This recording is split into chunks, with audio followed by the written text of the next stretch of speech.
Assalamualaikum warahmatullahi wabarakatuh.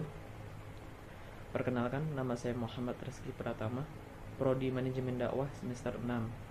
Di sini saya akan membawakan manaqib atau biografi tentang Kiai Haji Ustadz Arifin Ilham atau biasa yang dipanggil dengan Ustadz Arifin Ilham. Ustadz Muhammad Arifin Ilham lahir di Banjarmasin 8 Juni 1969. Ia adalah anak kedua dari 5 bersaudara dan dia satu-satunya anak lelaki. Ayah Arifin Ilham masih keturunan ke-7 Syekh Al-Banjar, ulama besar di Kalimantan. Sementara ibunya Haji Nur Hayati kelahiran Haruyan, Barabai, Kabupaten Hulu Sungai Tengah. Setahun setelah menikah, pasangan ini melahirkan putri pertama mereka tahun 1967. Karena anak pertama mereka perempuan, betapa bahagianya mereka ketika anak keduanya adalah laki-laki. Ibunya yang bernama Nur Hayati mengatakan bahwa saat hamil anak keduanya itu, ia merasa biasa-biasa saja, tidak ada tanda-tanda khusus. Hanya berbeda dengan keempat putrinya saat dalam kandungan. Bayi yang satu ini sangat aktif. Tendangan kakinya pun sangat kuat sehingga sang ibu acap kali meringis menahan rasa sakit. Bayi yang lahir tanggal 8 Juni 1969 kemudian diberi nama Muhammad Arifin Ilham. Dalam biografi Ustadz Arifin Ilham diketahui bahwa saat bersekolah di SD Muhammadiyah, ia hanya bersekolah di sana sampai kelas 3 dan dikeluarkan karena berkelahi melawan teman sekelasnya. Masalahnya, dia tidak rela ada salah seorang temannya yang berbadan kecil diganggu oleh teman sekelasnya yang berbadan cukup besar. Ia kalah berkelahi karena lawannya jago karate. Wajahnya babak belur dan bibirnya sobek. Agar tidak berkelahi lagi oleh ayahnya, ia kemudian dipindahkan ke SD Raja Wali. Rumah tempat tinggal orang tua Arifin, Ustadz Arifin Ilham, terletak di Simpang Kertak Baru RT 7 RW 9 Kota Banjarmasin, tepat di sebelah rumah neneknya. Ibu dari ibunda. Sebagai pegawai Bank BNI, ayahnya seringkali bertugas keluar kota Banjarmasin, kadang-kadang sampai 2-3 bulan. Ayahnya mengaku bahwa ia tidak banyak berperan mendidik kelima anaknya, sehingga akhirnya yang banyak berperan mendidik Ustadz Arifin Ilham adalah istri dan ibu mertuanya. Ia mengaku bahwa cara mendidik kedua orang tua itu keras sekali, baik mama maupun nenek. Kalau menghukum sukanya mencubit dan memukul. Kedua-duanya turunan. Kalau menyubit maupun memukul keras dan sakit sekali. Titik balik kehidupan Ustadz Arifin Ilham.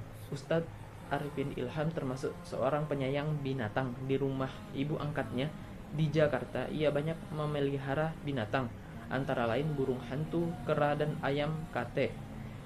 Awal April 1997, ia diberi seekor ular hasil tangkapan warga kampung yang ditemukan di semak belukar. Karena kurang hati-hati, Ustadz kondang ini pernah digigit binatang melata, namun ia tidak menyadari kalau dirinya keracunan. Sewaktu dalam perjalanan dengan mengendarai mobil, ia pun merasakan sesuatu yang tidak biasa. Tubuhnya terasa panas, meradang dan membiru.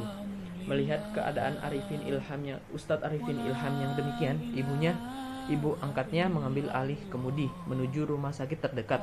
Namun beberapa rumah sakit menolak dengan alasan peralatan medis yang tidak memadai. Bahkan sejumlah dokter di beberapa rumah sakit tersebut memvonis umurnya tinggal 1% karena sulitnya mendapatkan pertolongan selama 11 jam. Keadaannya makin gawat, detak jantungnya melemah. Melihat kondisi anak angkatnya yang makin parah, ibu angkat Ustadz Arifin Ilham pun mencoba mendatangi rumah sakit Saint Carlos di Jakarta Pusat. Alhamdulillah, pihak rumah sakit menerimanya. Ustadz Arifin Ilham langsung ditempatkan di ruang ICU. Infus pun dipasang di tubuhnya untuk membantu tugas paru-paru, jantung, dan hatinya yang telah sangat lemah. Dokter memasukkan beberapa batang selang ke mulutnya. Dengan pertolongan Allah, setelah 1 bulan 5 hari, pihak rumah sakit menyatakan ia telah melewati masa kritis dan memasuki masa penyembuhan. Walaupun kondisinya telah jauh lebih baik, Ustadz Arifin Ilham mengalami perubahan pada suaranya. Menurut analisa dokter, hal ini disebabkan oleh pemasangan beberapa selang sekaligus dalam mulutnya untuk waktu yang cukup lama. Tapi tidak ada yang mengetahui rencana Allah. Justru dengan suaranya itu, Ustadz Arifin Ilham menjadi lebih mudah dikenal para jamaah hanya dengan mendengar suaranya. Pengalaman spiritual. Setelah diceritakan Ustadz Arifin Ilham selama masa kritis, ia mendapatkan pengalaman spiritual yang sangat luar biasa.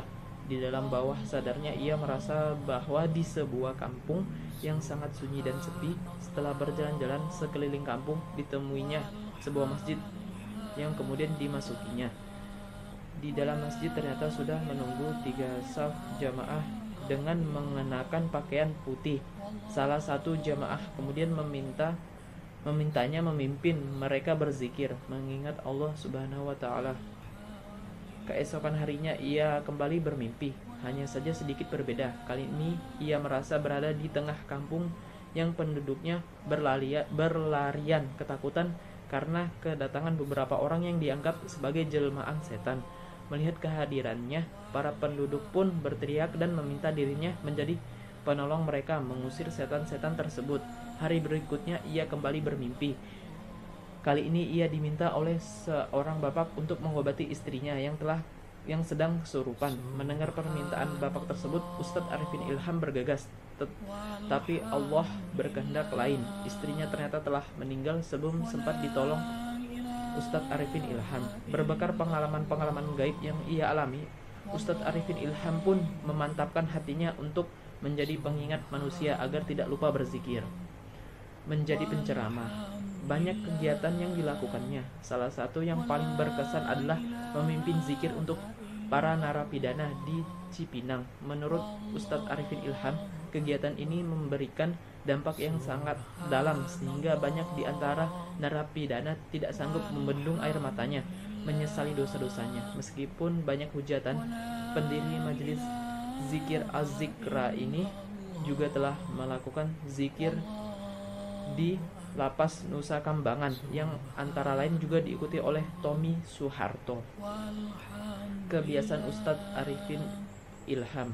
Dalam kesehariannya, Ustadz Arifin Ilham diketahui terbiasa bangun sholat tahajud tiap pukul 3 pagi hingga subuh. Sekalipun ia tidur hanya sekitar 3 jam.